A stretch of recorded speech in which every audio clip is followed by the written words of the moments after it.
আজি আপোনালোকক লাওবোৰ দেখাম দেই। মোৰ কিমান লাও লাগিছে দেখুৱাম হা।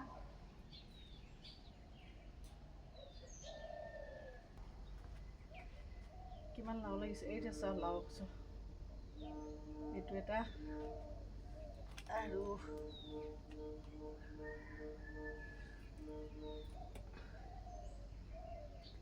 এইটো কি হ'ল দুটা গাঁঠিতে এনেকৈ লাগিলে। এইটো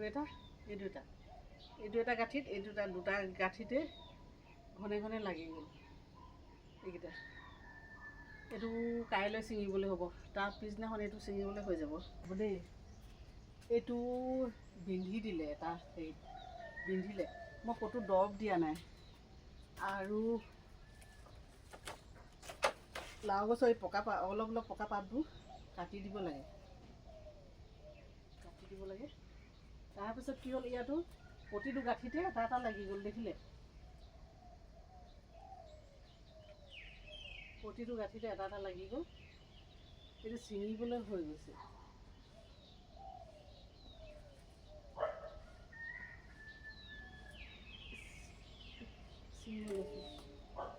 এটাও বস্তু অকলে নাখাওঁ আমি। এইটো ওচৰৰ এঘৰত দিম, নৱনীতাক দিম এইটো। আৰু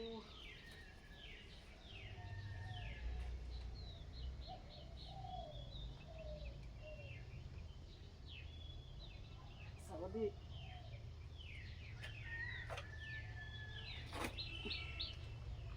এইটো ঘৰৰ কাৰণে ছিঙিছোঁ। ইয়াৰ এফাল নিজে খাম, এফাল বেলেগক দিম। চবতে ভাগ কৰি খোৱা হয়। এফাল নিজে খাওঁ, এফাল বেলেগক দিওঁ। আৰু এইটো গোটাকে নৱনীতাক দিম, আৰু ইয়াৰ এফাল নিজে খাম, এফাল বেলেগক দিম। এনেকৈয়ে খোৱা হয়। তাৰপিছত আৰু এইটো হ'ব, এইটো মানে বাইদেউ এজনী খাতুন বাইদেৱে নিবলৈ আহিব। এইটো খাতুন বাইদেউৰ কাৰণে থৈছোঁ দেই। এইটো আহিব আৰু তেখেতক কাটি দিম। এইটো দিয়া হ'ব তেখেতক, এইটো কাটি দিম। এইটো তেখেতৰ কাৰণে থৈছোঁ। আজি মাতি পঠিয়াব লাগিব। ফুলো নিবলৈ আহিব আৰু লাও লৈ যাব।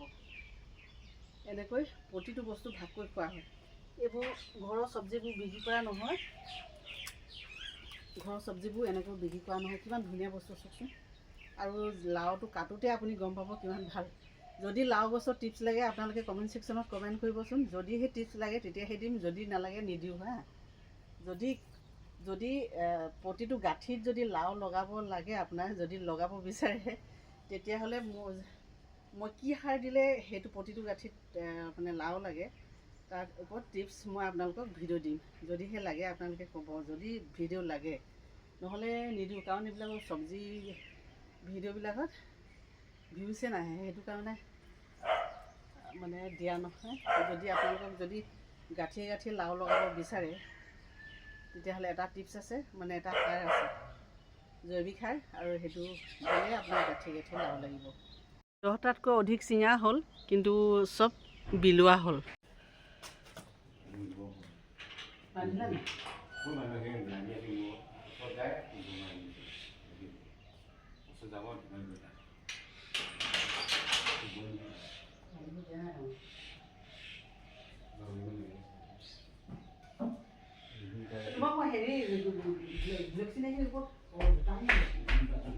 পুৱাৰ আহাৰ ৰেডি কৰাৰ সময়। আজি মটৰ ঘুগুনি আছে। মটৰৰ লগত ৰঙালাও দি বনাইছোঁ দেই। ৰঙালাও আলুখিনি মই প্ৰথমে পিঁয়াজ আদা নহৰু পেষ্টৰ লগত ভাজি লৈছোঁ। মটৰখিনি আগতেই বইল কৰি লৈছোঁ। তাৰপিছত ইয়াতে ঢালি দিছোঁ। একেবাৰে ইজি প্ৰচেছত কৰিছোঁ। ইয়াতে মছলা কোনো মই ব্যৱহাৰ কৰা নাই।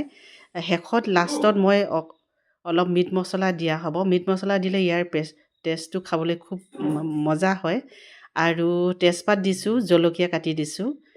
আৰু এটা বিলাহী, মই মটৰখিনি বইল কৰোঁতে এটা বিলাহী দি দিছিলোঁ। সেইটো কাৰণে ৰংটো খুব ধুনীয়া সুন্দৰ উঠিছে।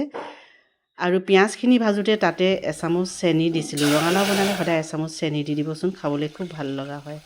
আৰু ওচৰতে এঘৰৰ পৰা লোকেল গাইৰ গাখীৰ হাফ লিটাৰ লোৱা হয়। আৰু সেইখিনি কেতিয়াবা চাহৰ লগত খাওঁ, কেতিয়াবা এনেই খাওঁ, কেতিয়াবা ৰাতি খোৱা হয়, কেতিয়াবা ৰাতিপুৱা খোৱা হয়। কোনো টাইম টেবুল নাই। আৰু মই ব্যৱহাৰ কৰোঁ এইটো গোবৰ্ধন ঘি, ৰুটি শুকান ৰুটি আমাৰ ল'ৰাকেইটাও নাখায়, মিষ্টাৰো নাখায়, সেইটো কাৰণে ঘি বা ৰিফাইন ব্যৱহাৰ কৰিব লগা হয়। আৰু গোবৰ্ধন ঘিটোৱে ব্যৱহাৰ কৰোঁ আজিকালি। আগতে অনিকটো খাইছিলোঁ, এতিয়া গোবৰ্ধন ঘিটো ব্যৱহাৰ কৰোঁ, খুব ভাল। আৰু আপোনালোকে মনোৰমা ঘিটো ব্যৱহাৰ কৰিব পাৰে, তাৰ সুগন্ধিটো বেলেগ আৰু গোবৰ্ধন ঘি সুগন্ধিটো বেলেগ। সকলো বাচন বৰ্তন লোহাৰ বাচনতে কৰা হয়, সেইটো কাৰণে মোৰ খুব ধোঁৱা উঠে। কেৰাহী মই লোহাৰ ব্যৱহাৰ কৰোঁ, লোহাৰ কেৰাহী ব্যৱহাৰ কৰোঁ, সেইটো ধোঁৱা উঠে, আপোনালোকে দেখিছে। আৰু পুৱাৰ সময়খিনি সকলোৱে এনেদৰে ব্যস্ততাৰ মাজত থাকে নহয়নে? মোৰো বাৰু বহুত ব্যস্ত বুলি ক'ব পাৰি। আৰু মানুহজনক ডিউটিলৈ পঠিয়াই নিদিয়ালৈকে বহুত বেছি ব্যস্ত হৈ থাকোঁ।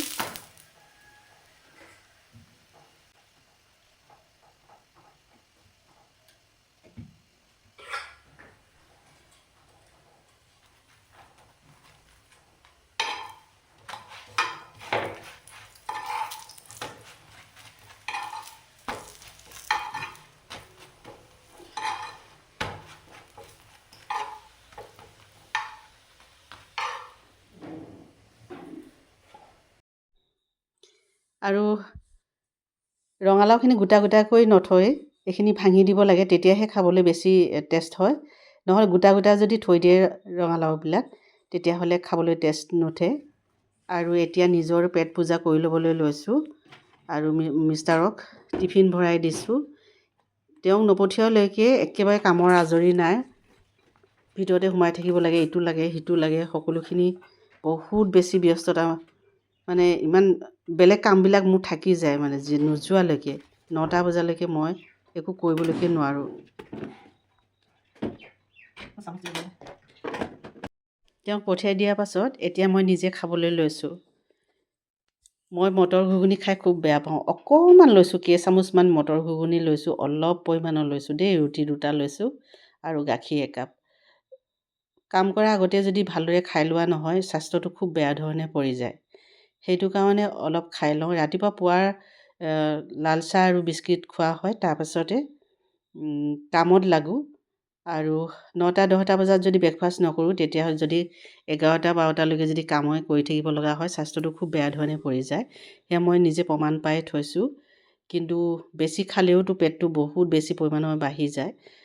সেইটো কাৰণে কম আহাৰে গ্ৰহণ কৰোঁ। পুৱাৰ শুই উঠি অকণমান মৰ্ণিং ৱাক কৰোঁ আজিকালি। পেটটো বাঢ়িছে, বহুত বেছি বাঢ়ে, সহজতে বাঢ়ে। মৰ্ণিং ৱাক কৰি আহি ফুলত পানী দিলোঁ অলপ। আৰু এইখিনি আগদিনাখনে ধুই ৰখা কাপোৰ, আগদিনাখন ৰাতিয়ে ধুই ৰখা কাপোৰ এতিয়া মেলিছোঁ। তেওঁ যোৱাৰ পাছত কিছুমান কাম এটাৰ পাছত গোটেই কামখিনি লাইন বান্ধি থাকে, মানে ইটোৰ পাছত সিটো, ইটোৰ পাছত সিটো। মাজতে যদি ফোন আহি দিয়ে, আকৌ 10 মিনিট লেট, 15 মিনিট লেট, কেতিয়াবা 20 মিনিটো লেট হ'ব পাৰে, কোনো কথা নাই, তেতিয়া লেট হৈ যায়। আৰু এতিয়া কামলৈ ওলালোঁ। কাম কৰিবলৈ ওলাইছোঁ, মানে খাই মেলি কাপোৰ মেলি সকলোখিনি কৰি মেলি আৰু মুখত অকণমান ছানপটেক ক্ৰীম লগাই অলপ এনেদৰে অকণমান মুখখন ঢাকি লৈছোঁ। একো মেকআপ নাই দেই, বেলেগ মেকআপ নাই বাৰু, অকণমান ছানপটেক লগাই লৈছোঁ। মই লেকমি ব্যৱহাৰ কৰোঁ আৰু লেকমি ছানপটেক ছান এক্সপাৰ্ট ক্ৰীম ব্যৱহাৰ কৰোঁ। আৰু যদি ছানপটেক ক্ৰীম লগাই লোৱা নহয়, আপোনাৰ মুখত গোটেইখন দাগ পৰে। মোৰ অলপ অলপ পৰিছে বাৰু, কষ্ট বহুত বেছি কৰা হয়, বাহিৰত কাম কৰা হয়। আৰু এতিয়া পানী দিছোঁ এফালৰ, মানে ফুল আধাখিনি ফুল ৰাতিপুৱাই দিলোঁ দেই। ৰাতিপুৱা মৰ্ণিং ৱাক কৰি আহি আধাখিনি ফুলত পানী দিয়া হৈ গ'ল। তাৰপিছতে বাৰীত সোমালোঁ, লাও ছিঙিলোঁ। লাও ছিঙিটোৱে আপোনালোকৰ লগত ভিডিঅ' দেখুৱালোঁ, আপোনালোকক ভিডিঅ' মানে দেখুৱাম। আৰু তাৰ পৰা আহি ৰুটি ভাজি বনালোঁ। আৰু এনেদৰে এটা পাছত এটা কাম কৰি যাওঁ। তাৰপাছত ভাগৰ লাগি আকৌ 12টা বাজে। 12টা বাজিত আকৌ ভাত বনোৱা কামত লাগিব লাগে। 12টা বজাৰ লগে লগে আকৌ ভাতত কিটচেনত সোমাব লাগে। এনেদৰে কৰিয়ে থাকিব লাগে, উপায় নাই আৰু। যদি কোনো বন্ধু বান্ধৱীয়ে প্ৰথম মোৰ চেনেলটো চাই আছে, চেনেলটো ছাবস্ক্ৰাইব কৰি থ'বলৈ পাহৰি নাযাব। সদায় আপোনালোকক ফুলৰ টিপছ দিয়া হ'ব আৰু নতুন ফুলৰ আপডেট দিয়া হ'ব। ডেণ্ড্ৰবিয়ামবিলাক খুব ধুনীয়াকৈ ফুলি আছে। বিভিন্ন ৰঙৰ ডেণ্ড্ৰবিয়াম আপোনালোকে এভেইলেবল পাব আৰু 3:30ত দিয়া হৈছে। আজিলৈ আহোঁ। ধন্যবাদ।